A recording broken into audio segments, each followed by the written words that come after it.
So you know I'm on this journey, and really one of the high points for me was actually the first trip I took with Bob Logan, and we went to Honduras, and we went up in the mountains, and we visited these churches, and there's hundreds of churches that have been planted all over the mountains up there in the northwest corner of Honduras. And there were some things that really touched me, and that happens on every trip, like on the national conference. I mean that. I've known Art for a long time. And it just is so cool to see what God's done with his family and with him, and it's good. And so there's always something that just grips my heart. And there were a couple on that trip.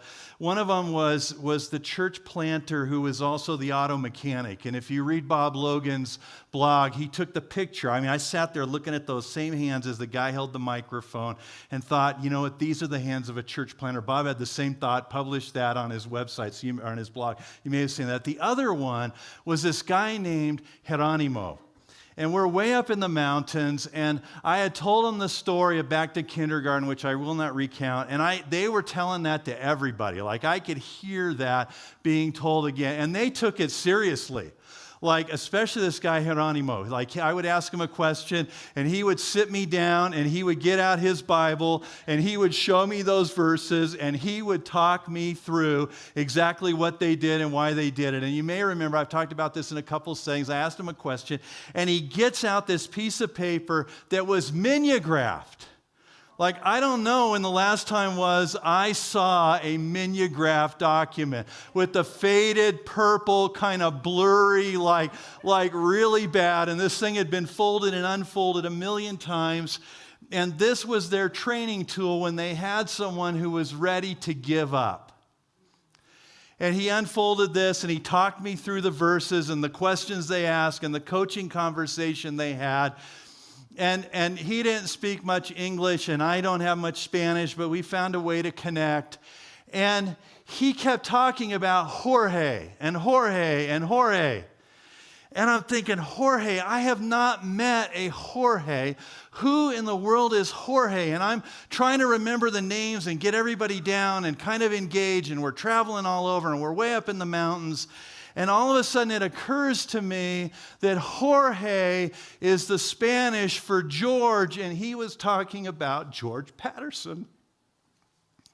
And these folks had been doing this, planning churches, missionally engaged, for 40 years. These were the people that George Patterson, name some of you may know, important voice in Central America in the 70s, had turned the church planting movement over to. And it raises the question, what does it take to do this over the long haul?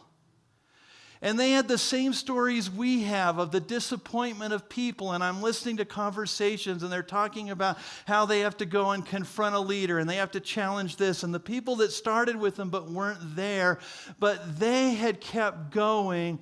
And the question is, how did these folks do this? And every group that I visited on the journey that I'm still on had found a way to keep the missional task before them. Because you don't build a movement overnight. And there were people in each of these settings in different ways, I'm going to talk a teeny bit about that, who found a way to keep them corrected when the focus began to drift, who reminded of them of their true calling, who the language I like were their conscience. And if you read my little paper, you know my favorite Drucker quote, where Drucker talks about a group like the Vineyard, a confederation, a group of independent entities, and he talks about the role of headquarters, and he says, they're not their boss, they're their conscience. And the conscience is that quiet inner feeling or voice that guides us, that says, wait a minute, don't do that, that's wrong, that's right, do this. And it reminds us what we should be about. And the interesting thing is that some of these folks were in structural roles of leadership. And so Umberto Delorca is the leader of this movement in Honduras, and he has a structural role and a title. But he went around, and I listened to him. My Spanish is not very good, but I do know some things. And so I'm listening, and I hear him saying over and over again in conversation after conversation, Campos Blancos, Campos Blancos, Campos Blancos. White fields. The white fields before them over and over and over and over again in every conversation. I watched him remind people that what they're there for are the white fields, using the words of Jesus. Ralph Moore, who's become a friend, we're trying to get him for one of these, and it's a problem because the week that it is, he's committed to speak at another event. But he's not in an official leadership role with Hope Chapel. And if you read the paper, one of the most interesting things to me is that only 15% of the 1,700 churches they've planted are Foursquare. Now, I'm not arguing go do a bunch of stuff outside the vineyard. But I am arguing the kingdom matters more than the name. And that's a hill I'll die on. And so his role is not structural. He has no authority, no title. He's actually giving up his church, 72 years old, I believe. He just planted another church in Hawaii. He's moving back to San Diego, which makes me really happy because I'm going to find a way to hang out with him more because he is one creative thinker, and I like being around him. And that dude understands something about leadership. And he found ways to constantly keep the mission prioritized. And so out of one church in Hermosa Beach, it's an incredible story. 1,700 churches plus and counting around the world have come out of what God did in that little church. Now, I would argue that that's part of what God has done with City Team. Because they're not bishops, they're catalysts. Now, somebody needs to be a bishop, but somebody needs to be a catalyst. And so there are people who are just reminding over and over again, raise your horizons, look at the vision, what are you called to? And so I watched in all of these people inside the authority structure and outside the authority structure, but who were the conscience of that movement as it related to those outside the church. And it takes that to keep that before us because there's all kinds of pressure. And it seems to me that there's at least two that stand out. And one of those is that it is not every season is fruitful. And so if we look outside and we're sowing outside and we're working outside, sometimes there's fruit. And those are the glorious times. And it's easy to be outward focused. And sometimes it's not. Ross Naylor Tatterson, who coordinates things for us in Asia, and I had to fly unexpectedly to Indonesia in August, right after my vacation. I got home at 11 o'clock Sunday night, and 6 a.m. Monday morning, we were dealing with a problem. And by Friday, we were in Indonesia. And it was not fun. But Ross was encouraging them, and he was talking about the sermon or the parable of the sower. And I know I've heard it before, but it just stood out to me as Ross was sharing this as an encouragement. And a lot of scholars think that this actually was a lot of the point of Jesus. And he said, 3 out of the 4 places where the seed fell had no fruit. I mean, that's not a good investment. 75% of what is sown lands in a circumstance that doesn't allow it to grow into fruition. But of the 25% that does take root, what it multiplies is, what did Jesus say? 30, 60, 100-fold. So there's a challenge to keep doing that, whether something's happening or not, and to keep finding the places where God's working. And that remains something important to me. I'm constantly asking, how do we recognize the work of God outside the walls of the church? How do we see his activity and recognize that this is what God's doing? And I have a lot of things I'm thinking about, and maybe another year that's what I'll talk about. The other thing that happens is there's incredible pressure against change and to care for the existing people. And you know that. I don't have to tell you that. I'm just naming that. And I don't know how many of you are familiar with thinking about understanding how families function and applying that in church settings. But I have found it incredibly helpful. I read the book Generation to Generation, which was the premier book on that, published, I believe, in 1985. I read in 1986.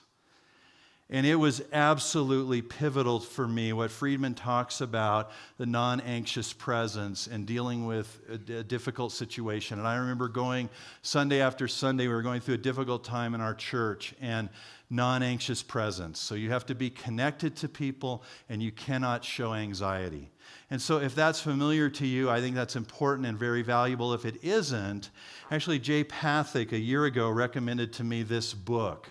And I would highly recommend it to you. This is by Todd Bolsinger, who is at Fuller Seminary, and it's called Canoeing the Mountains. And I think I meant to mention it last year, and I don't think I did. If I did, act like I didn't. And the final third of this book is about family systems. And he talks about that tendency to sabotage. And I think we need to understand that and be prepared for that, because the reality is that too many of us have started in a direction and have had a sense of calling and purpose in that, and then found the challenges that come with trying to change or focus outwardly have been far more than we imagined, and we step back, and the summary is that didn't work. And maybe that's not how it's supposed to go. And maybe we underestimate the challenge. And I'm going to read you a quote from Friedman in a little bit later. But maybe, Friedman did a thing. He died very prematurely and actually only finished one book and some parts of another, Failure of Nerve. And then they have a thing called Friedman's Fables. And my favorite is the first one of those fables. And fables are a story with a meaning to them. And maybe it's my favorite because it's the one I identify most. And I was talking to somebody, and they said, I've heard that story. And so I don't know if these are original to Friedman or not, but he collected them. He tells a story of someone in the very first one that has been searching for their place and their identity and their role and a sense of purpose. And they've tried some things, and they haven't quite found it. But then finally it becomes obvious, this is what I'm made for.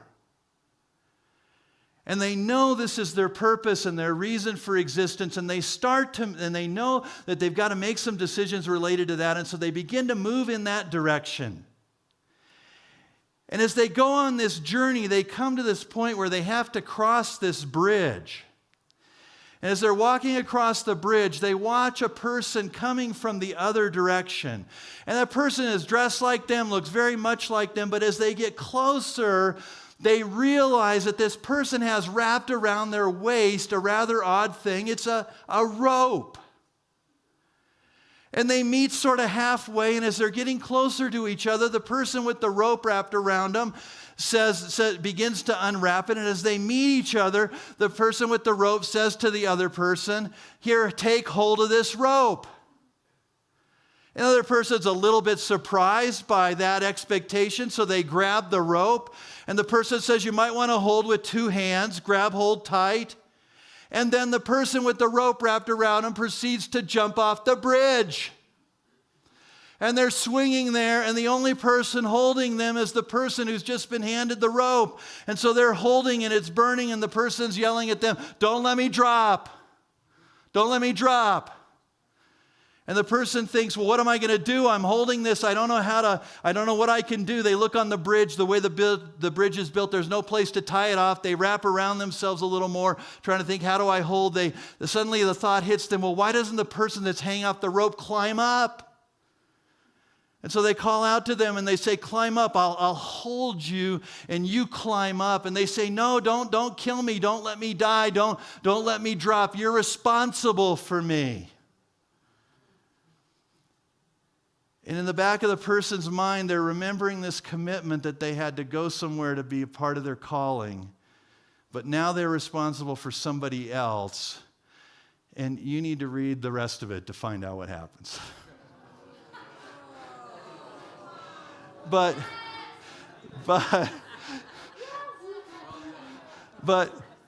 think about it. And how many of us have been handed a rope of someone else who says, "Now you're responsible for my life"? And we found ourselves drawn off onto something else that isn't really the purpose. And sabotage happens in systems, and it's way more powerful. And I'll get to the quote from Friedman in a minute. But I think that we have this pressure to stay the course, to care, to take care of who's there. And it is all consuming. And when we do that, we lose the heart for the harvest that does seem to sort of matter to like Jesus. And so I want to suggest some things in the next few minutes that might be helpful to keep on track and how we might maintain a focus and ability, whether we're talking about the country that we're working in or the church that we pastor and lead in, that we might be that conscience that reminds what matters and what is easily lost. And I think the first thing is that we need to remember to what God has entrusted to us. I am, as Bubba outed me, studying Orthodox theology. And I'm quite fascinated by it. And it's I'm not going to get into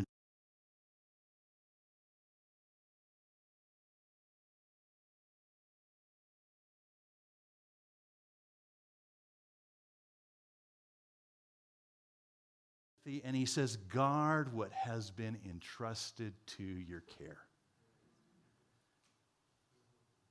And the Orthodox would tell you that they've guarded that and entrusted that for 2,000 years. Now, their history's got some interesting moments. Okay. But you know what? They've committed to staying firm to that. And that happens to us both as a movement and as individuals. And you remember last year I talked about this in terms of a movement. And I think the key is to think about the verses. What are the verses that God worked in our movement? And we listed those last year. Now I want to take this a step further. And I'm realizing that this applies to us as people. And so I'm wondering, what are the verses that God worked deeply in your life when you first came to know Him? Karen and I did a regional pastors retreat for Danny and Penny's region back at the beginning of the year, and then I spoke at his church, and I did sort of my talk from last year, but with this added. And so I challenged people to think about those verses. They have multiple services. People went home between the services and got their old Bible and brought them back and showed me the verses that had been underlined. Because those mattered to them. And I want to offer you this challenge this week. We've got a lot going on, but might you be willing to fit in just a bit that you think about for you? What did God entrust to you? And to think about it in terms of those verses that meant so much. I have those, and I won't digress into that. You can hear the sermon from Danny's church. But I remember those verses that just meant so much to me, and they still mean so much to me. And when we forget those, we lose what's entrusted to us as a movement or as individuals. And I think that's just, we cannot do that. God has entrusted. Timothy, don't lose what God has entrusted to you. God has entrusted it to you. Number 2, you've got to resist mission creep. You know, may I see this? I think a lot about how do you do discernment and how do you do that as a group and how do you recognize God's work and how does God really lead? And there's 1,000 things I could say about that. But can I say this at this point? Need is not the key determinant of God's will. Because need...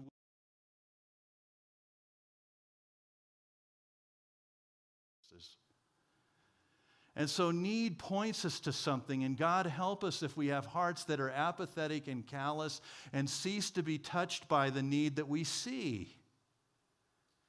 However, need, recognition, and acknowledgement of need doesn't equal I now have to meet that need.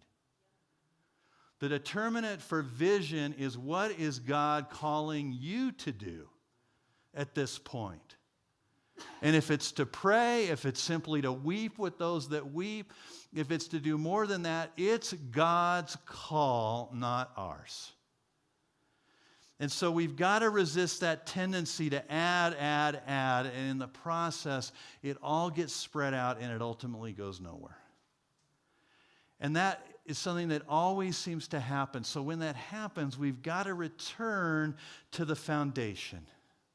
And it is my observation, both with organizations and with people, that a return to God's original purpose for that person or that group always brings renewal.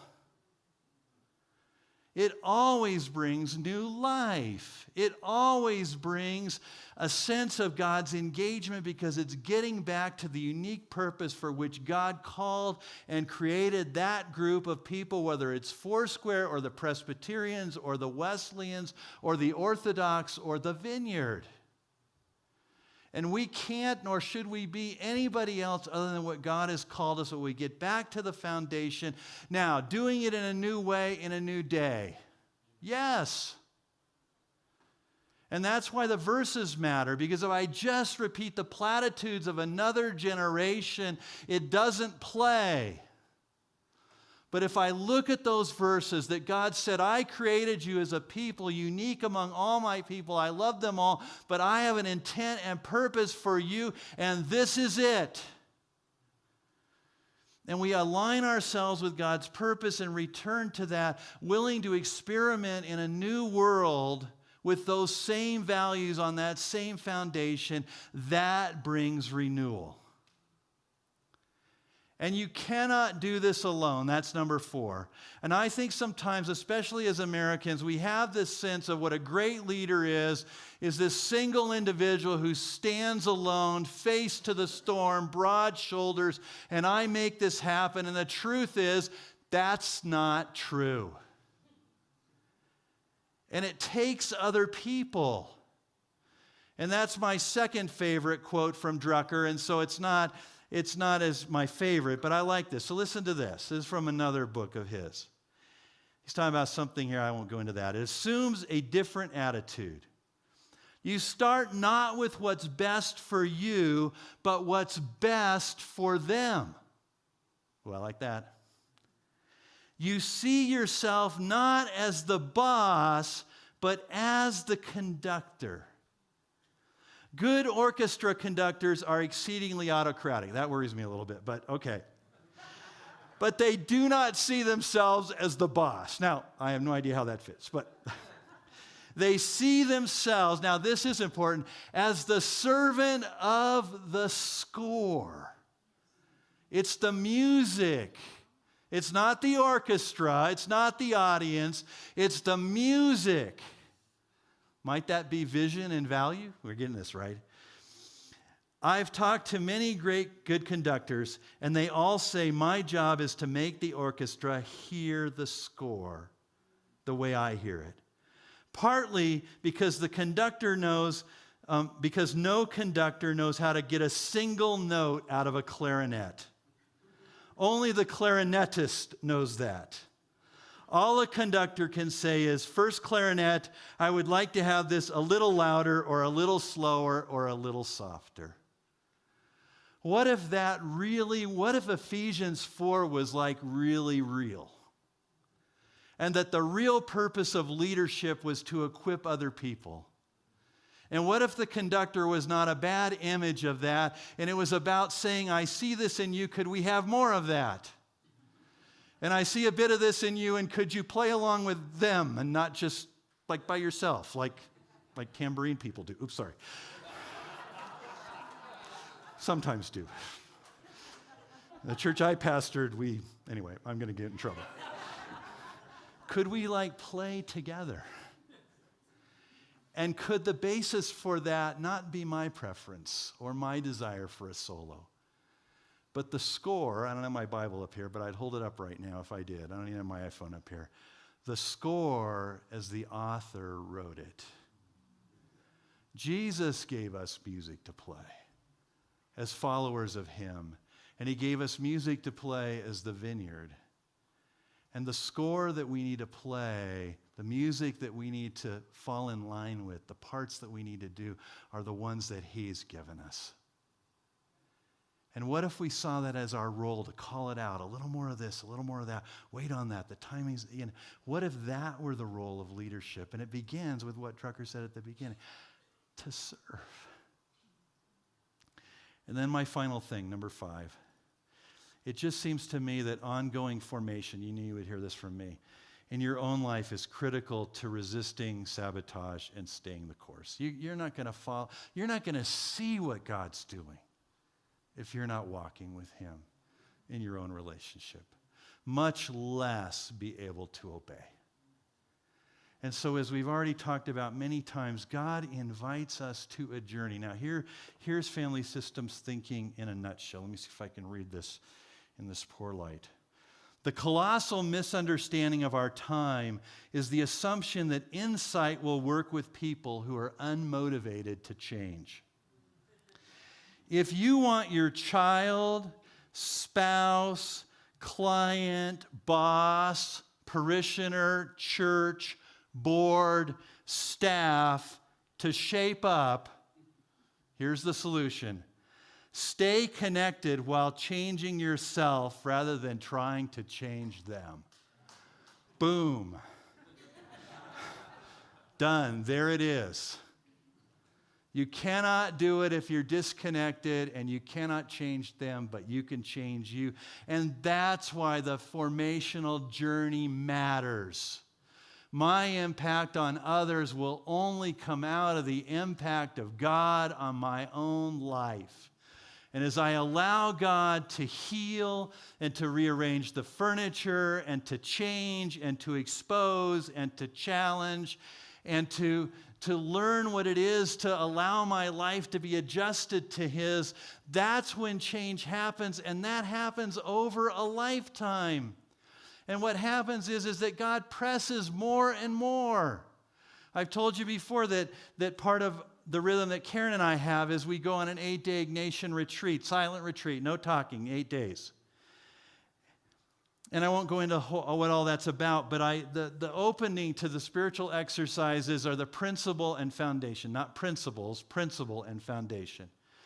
And every time I've done it, it's unexpected. Now that I'm talking about it, I've realized I hope it doesn't blow it. But God always does something out of those. They're very thick. There's a lot of stuff there. And when I read slowly, there's always something that God grabs me. And so last year when I went, there's a line in there, I believe it's in the second paragraph, and it says that and it's winding down, and it's almost a prayer at the end because it's stated that way. And it says that we would both desire and do that which is most conducive to the purpose for which we are created.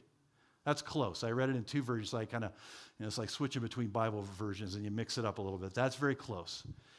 And I sat there and I realized that as a good American evangelical, I thought a lot about doing God's will. But what really grabbed my attention is to desire God's will. And it really kind of grabbed me, and I wasn't sure quite where to go with it. And thankfully, the spiritual director for that week was someone who was quite wise. And he goes, well, you've really hit on one of the things that's core to this spiritual exercise, actually. And so he handed me this large stack of articles the next day about desire and the thinking of Ignatius, and was really helpful. And that was really interesting. But I'm now about... Let's see, that was in June of last year. So I'm 16 months into praying that God would change my desires to match His. And you know what? I've noticed 2 things. Simultaneous. God is changing my desires. And I don't want to have a vulnerability. What was Michelle Wilson's comment? Hangover. So I won't go too deep on this. Plus my time's running out, and since everybody else has gone over, I don't want to. Got to model this. That's my excuse. But I'm seeing God change some desires. I notice a change. But you know what's also happening? I'm noticing that I'm not sure I want Him to change all my desires. Like, they're my desires. Like, I want that. And I'm a little shocked. Like, I'm kind of down this road, and I'm into this, and I'm watching this, and I'm like, God, could you continue to work on those things, but maybe leave this untouched? Like, I kind of like that. And I don't know what God's going to do. I don't know whether the next step, Evan and I talked about this, and he said, well, it'll be fun to see what happens, which is one of those spiritual director comments that's never really helpful, but probably right. So I don't know what God's going to do. And so my options for him, and you already know what he does with my options. So my options are, does God wait till I invite him in? Or does he just kind of keep chipping away? Like I don't know. But I know that simultaneously, both of those things are my experience. He's changing, and I'm resistant to his change. And I have a feeling that that's really common. It's just that for one of the first times in my life, I'm actually aware of it, and I can talk about it. There's a word that the Orthodox like. It's a Greek word. It appears in 1 Peter 5, where it talks about being watchful. It's the Greek word Nemesis, and I'm more mindful these days. And so I have a feeling I've been at this place before, but I don't think I've known it. And so I don't know what God's going to do. But I know that I simultaneously want God at the deepest parts of who I am to change my desires to match his. And I'm reticent to give him free and open work to do what God wants, because I sort of like what I like. And so I find myself at that point where the only thing I know to do is keep praying that prayer and kind of continuing on the journey and say, God, how are you going to work this challenge out? And it seems to me that perhaps Evan's talk on, I think it's Thursday morning, about praying for the long haul might be really helpful. He told me he's gone way over thinking about all of his prayer life and development and really trying to give us something helpful. And so I don't know if that resonates with you, but I think we're on a journey, and I can't change anybody else. God knows I've tried. Karen knows I've tried. But somehow when I change, the system changes. And that's at one level a little bit discouraging, but at another level really encouraging. Because this I can work on. I can choose to be present to God. Evan and I had several hours of conversation, so this comes out of it. So one of my great ahas, and then I'm going to wind down here, is I'm reading a lot, as I said, in Orthodox theology these days, and I've long had an interest in it. I read Lasky's Eastern Theology, the Eastern Mystical Theology of the Eastern Church, probably 1982 or something. So this has kind of been fascinating. So I was reading a lot on vacation. That's what I like to do on vacation, sorry. So I read several church histories and a whole bunch of really interesting stuff. And I saw this picture of Seraphim Rose. Some of you may know him, one of the famous early American converts to Orthodoxy. And he's got all the vestments on, which just drives me nuts, like all kinds of gold and junk. It's kind of gaudy. And he's laying on some tomb, and that's all gaudy. But I'm in this spiritual moment, and it was actually kind of prayerful, although I don't remember if it was a prayer, but I remember thinking, it wasn't so much what do I think about it, but it's what does God think about it? And this will be in my top 10 of hearing God speak. And it relates to this idea of discerning God's work. And I heard God speak so clearly to me, and I wasn't even expecting an answer. It was just this moment I'm reading, I'm thinking about this stuff, because I'm not a systematic theologian. I care about the application of theology. If it doesn't impact my relationship with God or my relationship with you, it largely doesn't matter to me. So my apologies to the systematic theologians here, because that's not me. And I'm thinking, what does God think of this? But maybe it was a little more prayerfully. I just don't know if it was a prayer. And I heard God speak, and so clearly to me said, I meet them where they seek me. And I will never again judge where God meets people. Because I'm convinced that that's right. And I'm convinced that that's the key. And so whether it's in a cathedral, or it's under a tree, or it's a vineyard worship, or it's in a liturgy, or it's wherever, it's a heart that says, maybe I'm a little cautious, I'm not ready to turn it all over yet, but I want to be there. I think you might remember, I'm trying to think if I did it here, some other places, but I went through a challenging time, and the best I could pray is, God, I want to bless them. And somehow God actually really honors that prayer. I think there's far more faith in that than I realized. And so the journey is not in opposition or in place of mission. It's part of the mission. There's a famous Russian saint, Seraphim of Sarov, who said, if you find internal peace, you'll bring 1,000 people to God. That's close to what he said. And we live in a world in which people are looking for the real and the authentic, and it's not the lecture, it's a life with God. And that goes on over a lifetime, and God somehow has wired this world in a way that as he changes me, it impacts those around me as it ought to. And so the formational part is a part of it, and you'll never stand against the sabotage. You'll never resist the pressure to care for who's there unless you have the depth of relationship with God in which he continues to change the heart and raise the horizon and say, hey, this isn't just about them, it's also about them. And none of these movements got to where they were at if there weren't people who looked out and saw always before them campos blancos and pointed those folks to that again and again and again relentlessly. And so my question as I wind down is, will you be that kind of person? In your church and in the nation that you work or the region or the part of the country, will you be the person that points again and says, you know what, this isn't just about us, it's about them. It's about all of this. And will you do the kind of work that has to be done inside to let you be that kind of person, to not lose that over the long haul, to not give in to the pressure. And so again, I want to wind down my time with just in challenging you this week, think about, ask God to remind you. What were the verses when you started? When you began, not just ministry, but your relationship with Jesus, whether you grew up in the church or you didn't, what were the verses that meant the most to you? And would you be willing to ask God to remind you? It takes a little time, so maybe over the week you find that out. And to remember what those are, and to write those down, and to maybe have a conversation with God about those. Because maybe that foundation has never changed. And it expands, it deepens, but it doesn't change.